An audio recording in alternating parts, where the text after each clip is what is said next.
interface port channel 1.10 VLAN 10 IP address 10.1.1 name of pin site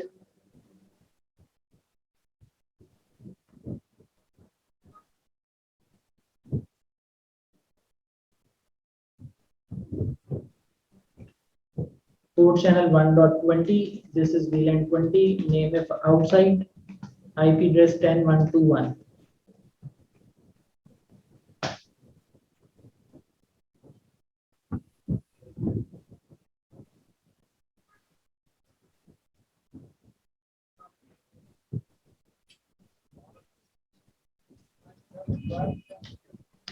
तो आप देखिए हमने ये दो इंटरफेसेस यहाँ रेडी किए हैं फर्स्ट एएसए में और देखते हैं कि अगले एएसए में क्या हुआ है सो यू कैन सी उसका इम्पैक्ट बाकियों में भी आ गया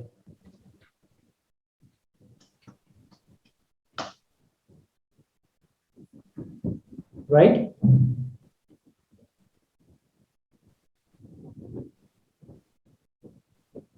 स्विच में चलते हैं VLAN 10 VLAN 20 दो VLANs बना लिए हमने पोर्ट चैनल इंटरफेस जो है हमारे उसको ट्रंक कर लेते हैं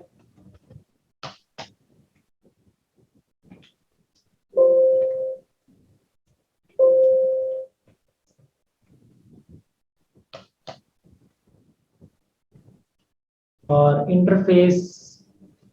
4/0 जो है जिस पर राउटर 1 लगा हुआ है इसको स्विच पोर्ट मोड एक्सेस और स्विच पोर्ट एक्सेस VLAN 10 में डाल देते हैं और 4.1 को स्विच पोर्ट मोड एक्सेस और स्विच पोर्ट एक्सेस VLAN 20 में डाल देते हैं show VLAN brief so you can see 10 और 20 VLAN के अंदर हमारे राउटर पोर्ट्स हैं और शो इंटरफेस ट्रंक देखें तो हमारे पोर्ट चैनल पर 10 और 20 अलाउड है अच्छा जी राउटर 1 पर आते हैं और इसके इंटरफेस पास्ट 00 पर 10.1.1.2 का IP दे लेते हैं और इसका हम डिफॉल्ट रूट फेंक रहे हैं 10.1.1.1 पर who is 10.1.1.1 in our scenario 10.1.1.1 basically spanned ether channel का VLAN 10 का IP है यहाँ का IP हमने 10.1.1.1 दिया हुआ है और इसका IP 10.1.2.1 so ether channel will decide कि उसने किस ASA को देना है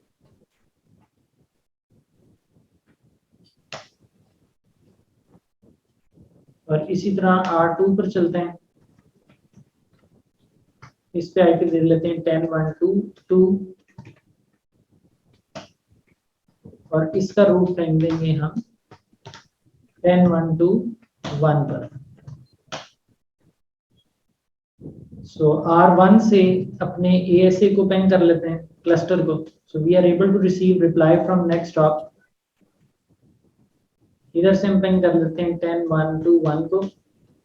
and 10.1.2.2 is ourselves so we are ready to open a connection अभी हम शो ऑन करते हैं इस यूनिट में हमें कोई कनेक्शन नजर नहीं आ रहा इसमें शो ऑन करते हैं इसमें भी कोई कनेक्शन इन यूज नहीं है इसमें शो ऑन इसमें भी इन यूज नहीं है अब हम इनसाइड से आउटसाइड टेलनेट कर लेते हैं so we are telnetting from R1 to R2 so R1 actually R2 को टेलनेट करने जा रहा है इनसाइड से outside we are able to make an outbound connection R2 में आ गए हम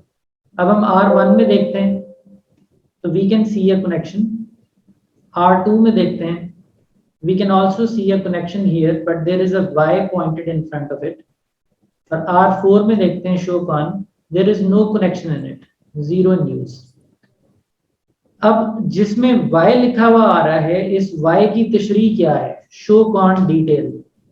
तो Y का क्या मतलब है this is director stub flow what does it mean director stub flow कि ये इस वक्त क्लस्टर इंफॉर्मेशन है इसके पास ये डायरेक्टर बना हुआ है इस कनेक्शन का ओनर जो है इसका वो ये है जिसके ऊपर वायर नहीं आ रहा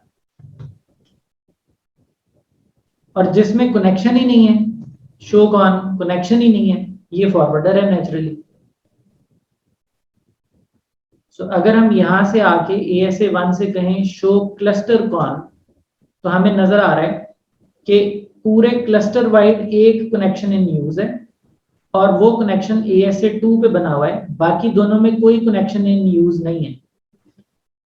लेकिन जब हम शो कॉन जाके करते हैं ASA2 पर, हमें कनेक्शन नजर आता है,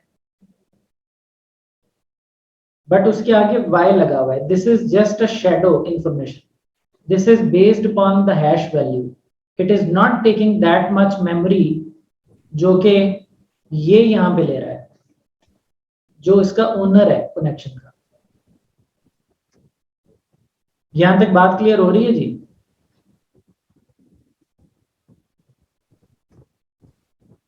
अब यहाँ एक और कॉन्फ़िगरेशन देखिए, हम लिख रहे हैं क्लस्टर एग्जिक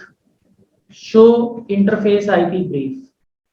ये हम कमांड रन कर रहे हैं पूरे क्लस्टर के ऊपर। सो हम कह रहे हैं cluster exec show interface IP brief. So this command is executed on all the units together, और उनके तमाम इंटरफेसेस की आउटपुट को सेक्शन वाइज ले आया। इसी तरह मैं ये भी कह सकता हूँ show एग्जिक cluster exec show cone. तो इसमें गौर से देखिए, अब हमें एक ही जगह सारी इंफॉर्मेशन नजर आती है। ये ओनर है, ये क्यों ओनर बना? इसलिए ओनर बना कि ईथर चैनल ने इधर भेज दिया ट्रैफिक, इसलिए ये ओनर बना। इसके अंदर ये उसका डायरेक्टर ठहरा, और ये शख्स जो है, ये क्योंकि कोई भी इंफॉर्मेशन नहीं है इसके पास, तो जब भी कोई ट्रैफिक इन कनेक्शन के हवाले से इसके पास आएगी तो ये रेफर करेगा डायरेक्टर को। यहां तक बात क्लियर है जी? अब हम कह रहे हैं show cluster info connection distribution. तो यहाँ पे हमें जब हम ट्रैफिक को पास ऑन करेंगे तो हमें ये भी नजर आता है कि टोटल कनेक्शंस कौन से ASA पर कितने खुले हुए हैं, डायरेक्टर कनेक्शंस उस ASA पर कितने हैं, फॉरवर्डिंग कनेक्शंस कितने उसने हैंडल किए हुए हैं, सो ऑन सो फोर्थ। ये सारा डेटा हमें एक कमांड के अंदर दिखाया जाता है। So if we open so many connections, we will be able to see per ASA unit total connections. For example, ASA2 can be forwarder for one connection and director for the other. Maybe ASA4 is director for one connection and owner for the other, and so on and so forth. So ये एक consolidated view बताता है आपको connections का।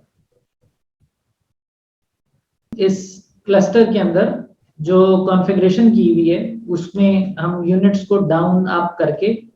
उसका impact देख लेंगे कि हमारे कनेक्शंस पर क्या आ रहा है, and after that we will conclude it.